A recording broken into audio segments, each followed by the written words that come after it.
Cinema Shogun here, and Carlee Russell's family, they are still going out of their way not to talk to law enforcement. You know, the Hoover Police Department, they want to do a follow-up. They want to question Carlee. They want to talk to Carlee. But the family's still acting like, oh, Carlee's so distraught right now. She's not in a good mental space.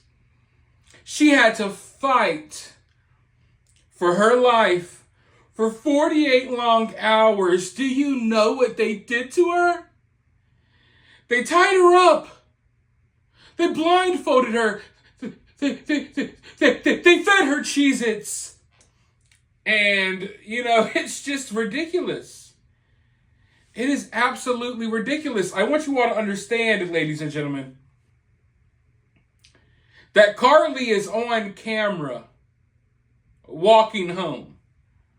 Probably on multiple cameras, because the word on the streets is other neighbors got Carlee on camera walking home too. And you didn't hear this from me, but supposedly, allegedly, Carlee's mom has been out here trying to tell people, hey, mind your business. Okay? I don't care what you caught on your Ring cam. Mind your business. But Carlee's on camera walking home. Yet somehow, once she made it to her front door, she became unresponsive.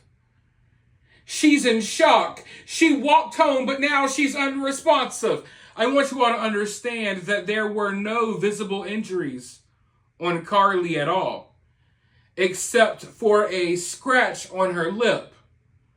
Now, did that scratch come from the Cheez-Its or the granola bars?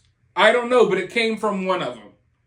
Those are the suspects we're really looking for. The Cheez-Its or the granola bar. In fact, let me know in the comments below right now, where did Carlee get the scratch on her lip? Was it the Cheez-Its or the granola bars? You tell me. You decide.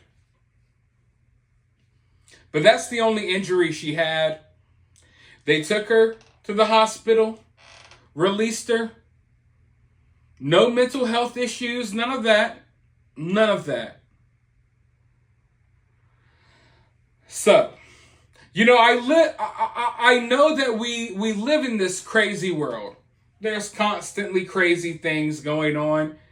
And when you start getting invested in a story like this, I know it's easy to just keep riding along the way. You know, it's like you're on a roller coaster.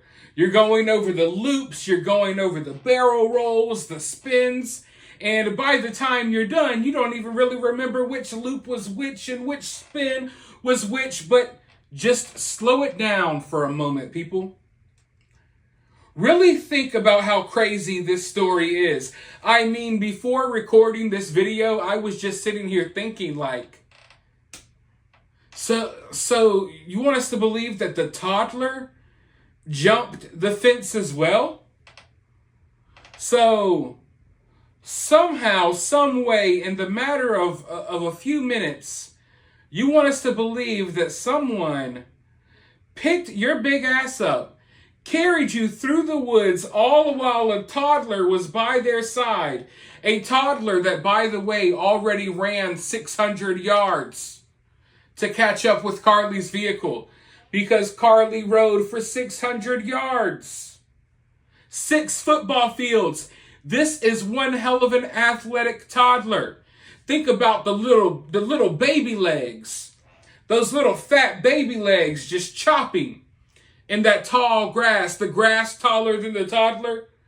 It's like, I don't know, like if you had an aerial view, you wouldn't see a toddler. You would just see the grass moving, just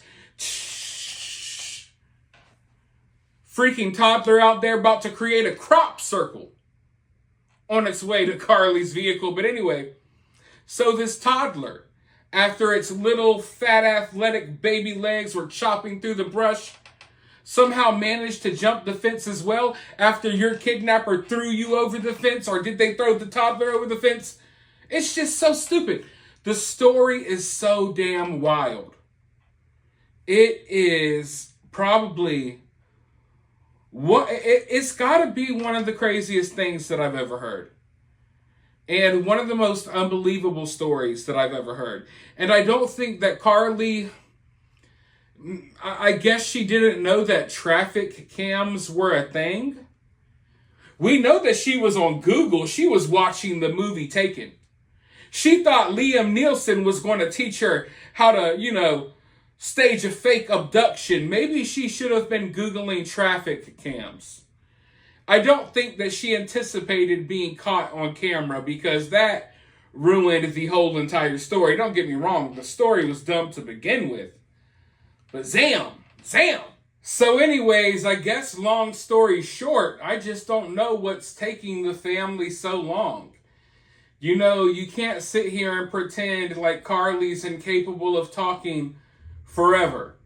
And you're only making yourself look like you're more full of it than what everyone already thought. Going into this situation, once I found out that Carlee lied, I wasn't, placing any blame on the parents. But if this just continues, and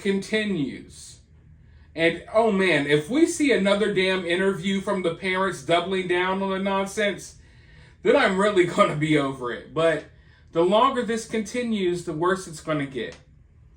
But anyways, I want you all to watch this clip, because I want you all to hear what these people have to say about the situation as well. And while you watch this clip, make sure you hit the thumbs up button. We are on the road to 100K. We are getting very close. You enjoy these videos? I enjoy making them. Hit the thumbs up button. And as you watch this clip, be sure to go ahead and drop your thoughts about what they're saying below. And then, of course, when the clip is over, I'm going to be back with more thoughts. Police say they want to talk to Carlee, but her family says she's apparently still not ready. There are many questions left to be answered, but only Carlee can provide those answers. What we can say is that we've been unable to verify most of Carlee's initial statement made to investigators, and we have no reason to believe that there is a threat to the public safety related to this particular case. Joining me now is Jennifer Coffindaffer. She's a retired FBI agent and News Nation law and justice contributor. And Eric Guster. He's an attorney based in Alabama, where Carlee Russel went missing. Thank you both for joining me. Really appreciate it. All right, Jennifer, let me start with you. Look, we've been asking questions about this story all week, about why the police are and aren't saying a lot. But it does seem to me that it is pretty clear when the authorities there finish their press conference saying there is no threat to the community. They're basically saying we don't believe the account. Yeah, they made it crystal clear that there are so many holes in this story. There are so many holes in the investigation from the standpoint of it not matching her account. It's clear that they don't believe her and that they don't believe there was an abduction. And they've waited a few days to say this, right? I mean, this is something where the authorities probably want to be careful. I mean, look, all of us, I think, wanted to try and help when we heard the story.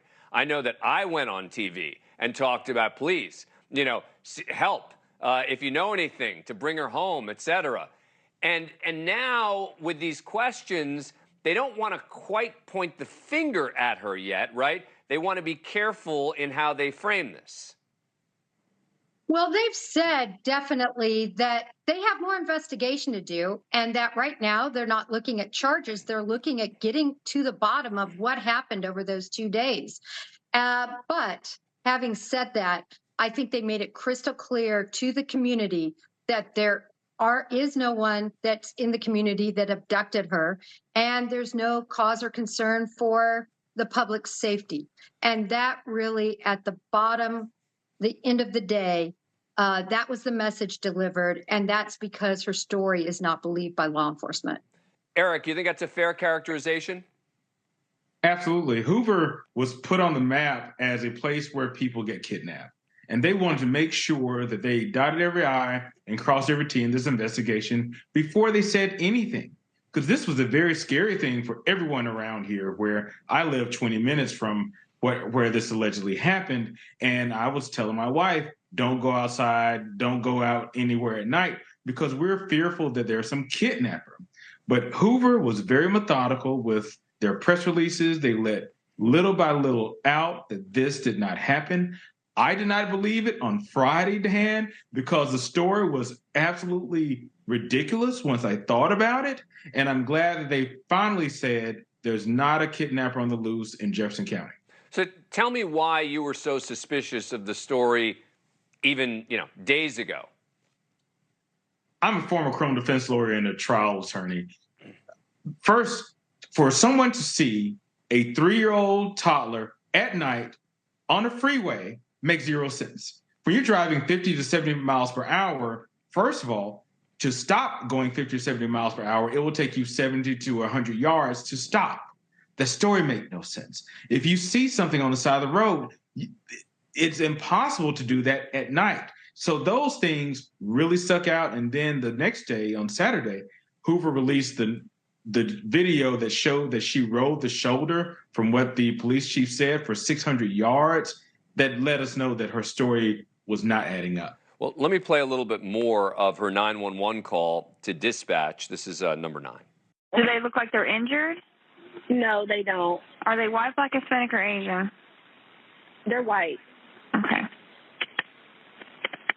Is it male or female? I think it's a boy, a little boy. White male? Okay. Is he wearing clothes? Yes. Okay. What is he wearing? It's a white T-shirt, and it doesn't look like he has any pants on. It looks like a diaper. You don't see any cars anywhere? No, no cars are anywhere. So, Jennifer, Eric was suspicious from sort of day one. As you listen to that 911 call now, does that make you have even more questions? Yes, it seems like she's sort of making it up as she goes. Thank you for watching. I mean, I can't. I honestly cannot get over her story. I gotta say that I have been laughing for like the last 48 hours straight. My sides literally hurt. That's not a figure of speech. My sides literally hurt. Every time that I really just sit there and think about it, I just have these laugh attacks to the point that I'm crying and I could hardly breathe because it's just so damn stupid. And what makes matters worse is like the whole world knows at this point. The whole entire world knows. We're all making fun of her. I love how we, as a country, we all came together, okay, to pray for Carlee, to search for Carlee, to spread the word about Carlee being missing. And now that we know that she's a liar, we're all coming together to make fun of her. I love to see it. This is perfect. This is how things should be, right? Let's bring folks together instead of, hey, you're a racist because you don't believe Carlee. Just come on. Just set that nonsense to the side and let's laugh at these memes. Because this is one of the stupidest stories you will ever see. I can guarantee you that. And I don't know what it is, but it's the Cheez-Its. The Cheez-Its were the key ingredient to making this story so absolutely hilarious. Knowing that she went to Target to buy Cheez-Its. Like, she literally, I don't know if she has the mentality of a child or what, but she was thinking, you know what? I'm going to get back at them. I'm going to disappear, me and my Cheez-Its. My Cheez-Its will hold me over. You know what I mean? And then to incorporate the snacks that you bought into your story. It's just, oh, they fed me Cheez-Its. So, I mean, man, this story is so wild, I kind of lose focus when trying to talk about it. But let's not ignore the fact that she said that they stripped her naked. Yet when she showed up at the house, she had like $100-something in her sock. So what? Did the bald spotted orange haired man give you a tip after he let you go? And then she says that, she escaped her kidnappers and ran through the woods, and then she was just right there next to her house. Oh, how lucky you are. You escaped your kidnappers and ran through this wooded area, and then it just so happened you were at home. Man, so convenient. So convenient that you got snatched up on the side of the road, and then they drove you around in the back of an 18-wheeler in the middle of the summer, so it would be over 100 degrees in the back of that 18-wheeler. They drove you around and fed you Cheez-Its, and then you just so happened to escape right down the street from your house. And I guess in the process, they were like, you know what? We need to let Carlee keep this money. We've gotten enough out of her. We took the pictures. We played in her hair, even though her hair is on the side of the road. The police found her hair on the side of the road, but we played in her hair. We did enough to this girl. And now we've gotten too much attention. Let her go. Give her $100 so she can afford more snacks on the way home. It's just so stupid. It is so utterly bizarre. And I can't imagine being at Carlee Russell's house right now. I know that there has to be some crazy conversations going on. I wish that I could be there because I just know it's absolutely insane. But anyways, let me know your thoughts down below. While you're down there, hit the thumbs up, hit the subscribe button, ring the notification bell, and I'll talk to you all in the next video.